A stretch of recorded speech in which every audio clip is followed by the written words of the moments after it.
সমস্ত প্রশংসা মহান আল্লাহ তাআলার জন্য, যিনি আমাদেরকে সৃষ্টি করেছেন। তো আজকে আমি আজরাইল আলাইহিস সালামের সম্পর্কে কিছু অজানা তথ্য আলোচনা করব।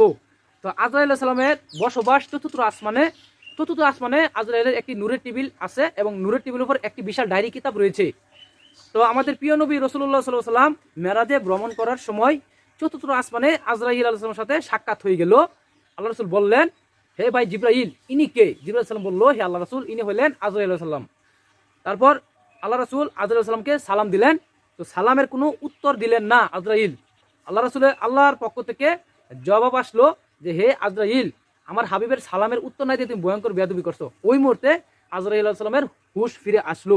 বললো, হে আল্লাহ রাসূল, বেয়াদবি মাফ করবেন।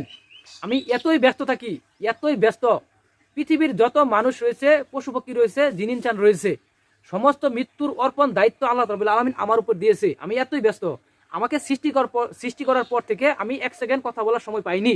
চিন্তা করে দেখেন কত ব্যস্ত আজরাইল সালাম। তো আজকে আল্লাহর হুকুমে আপনার সাথে কথা বলার সুযোগ পেয়েছি। আল্লাহ রাসূল সাল্লাল্লাহু আলাইহি ওয়াসাল্লাম বললো, হে ভাই আজরাইল, তোমার মাথায় 4টি মুখ হওয়ার কারণ কি? জবাবে আজরাইল সালাম বললো, হে আল্লাহ রাসূল, আল্লাহ রাব্বুল আলামিন আমাকে 4টি মুখ দান করেছেন। 4টি মুখ আমি 4টি কাজের জন্য ব্যবহার করে থাকি।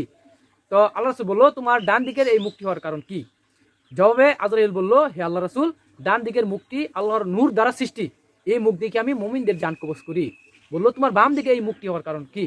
আজরাইল রাসূল বললো, হে আল্লাহ রাসূল, বাম দিকের মুখটি আল্লাহর ক্রোধ বা রাগানি দ্বারা সৃষ্টি। এই মুখ দিকে আমি যারা ঈমান আনার পরেও যারা পাপ কাজ করছে তাদেরকে জান কবজ করি। বললো, তোমার পাছন দিকে এই মুখটি হওয়ার কারণ কি? বললো, পাছন দিকের মুখটি আল্লাহ তাআলার অগ্নি দ্বারা, দুজকের অগ্নি দ্বারা সৃষ্টি। এই মুখ দিকে আমি মুনাফিকদের জান কবজ করি। তারপর বললো, তোমার সামনের দিকে এই মুখটি হওয়ার কারণ কি?